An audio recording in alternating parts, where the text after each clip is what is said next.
Doctor Sarvepalli Radhakrishnan. Doctor Sarvepalli Radhakrishnan न केवल उच्च कोटि के शिक्षाविद ही थे, बल्कि वे महान राजनेता भी थे। उन्होंने स्वतंत्र भारत के प्रथम उपराष्ट्रपति के पद को अलंकृत किया। इतना ही नहीं, डॉक्टर राजेंद्र प्रसाद के बाद वे भारत के राष्ट्रपति भी बने। राष्ट्रपति के रूप में कार्य करते हुए उन्होंने पूरे विश्व में भारतीय गौरव को स्थापित किया।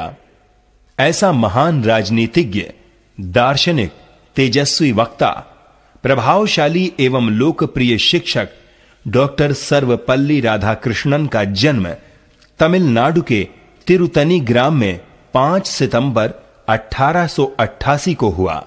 इनके पिता का नाम वीर स्वामी उय्या। तो दोस्तों, आज हम बात करने वाले हैं स्वतंत्र भारत के प्रथम राष्ट्रपति डॉक्टर राजेंद्र प्रसाद के बारे में, जिन्होंने भारत को स्वतंत्र बनाने में अपनी अहम भूमिका निभाई। कैसे थी भारत रत्न प्रभावित डॉक्टर राजेंद्र प्रसाद की जीवन कथा और कैसे वो बने भारत के पहले राष्ट्रपति, जानने के लिए ये वीडियो आखिर तक देखें। प्राइम मिनिस्टर नरेंद्र मोदी जी ने एक ट्वीट के जरिए ये कहा कि मुझे पूरा यकीन है कि श्री रामनाथ कोविंद जी एक विशेष राष्ट्रपति बनेंगे और गरीबों और दलितों के लिए मजबूत आवाज बनाएंगे। दोस्तों, वैसे तो रामनाथ कोविंद जी का जन्म एक बहुत ही गरीब परिवार में हुआ, लेकिन आज इन्होंने अपनी देशभक्ति और संघर्ष के बल पर हमारे देश का सबसे ऊंचा पद यानी राष्ट्रपति के पद को हासिल कर लिया है। बचपन में एक मिट्टी के घर में रहने से आज राष्ट्रपति भवन में रहने तक का सफर बहुत ही संघर्ष भरा और प्रेरणादायक रहा है। दोस्तों, आज मैं आपको इस वीडियो में रामनाथ कोविंद जी की जिंदगी का पूरा सफर बताऊंगा।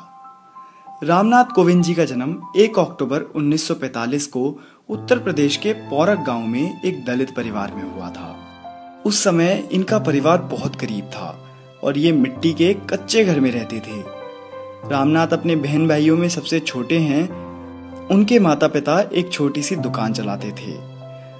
जब कोविंद सिर्फ 5 साल के थे तभी उनके गांव में आग लग गई थी और उनकी माँ भी उसी आग में मारी गई। इस हादसे ने 5 साल के रामनाथ को बहुत दुख। श्रीमती प्रतिभा देवी सिंह जी पाटिल, जो कि एक भारतीय राजनीतिज्ञ हैं, इनको देश की पहली महिला राष्ट्रपति बनने का गौरव प्राप्त है। 2019 में प्रतिभा सिंह पाटिल को मेक्सिको का सर्वोच्च नागरिक पुरस्कार ऑर्डर ऑफ एज़टेक ईगल से सम्मानित किया गया। यदि व्यक्तिगत जीवन की बात करें इनके, तो प्रतिभा पाटिल का जन्म 19 दिसंबर 1934 को महाराष्ट्र के जलगांव जिले के नांदगांव गांव में एक पाटिल परिवार में जन्म हुआ था।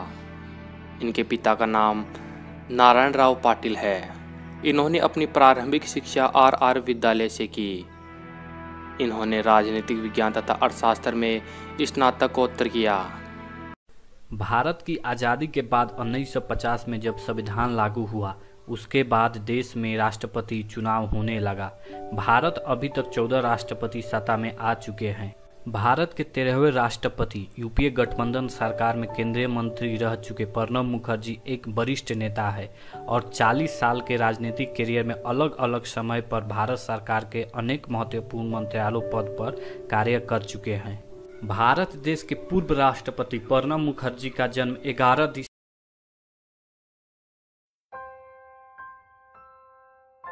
सपने वो नहीं होते जो आप सोने के बाद देखते हैं।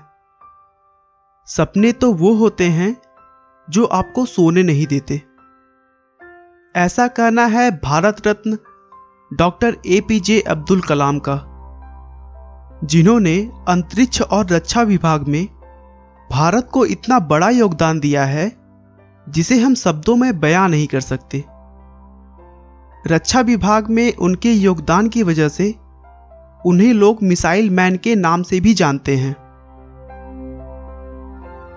अब्दुल कलाम 2002 से 2007 तक भारत के 11वें राष्ट्रपति बने रहे, जिन्हें यह पद टेक्नोलॉजी और साइंस में उनके विशेष योगदान की वजह से मिला, न कि हमारे देश की गंदी राजनीति की वजह से। लेकिन दोस्तों, कलाम को यह कामयाबी इतने आसानी से नहीं प्राप्त हुई थी। इस कामयाबी के पीछे एक बहुत बड़ा संघर्ष छुपा हुआ है।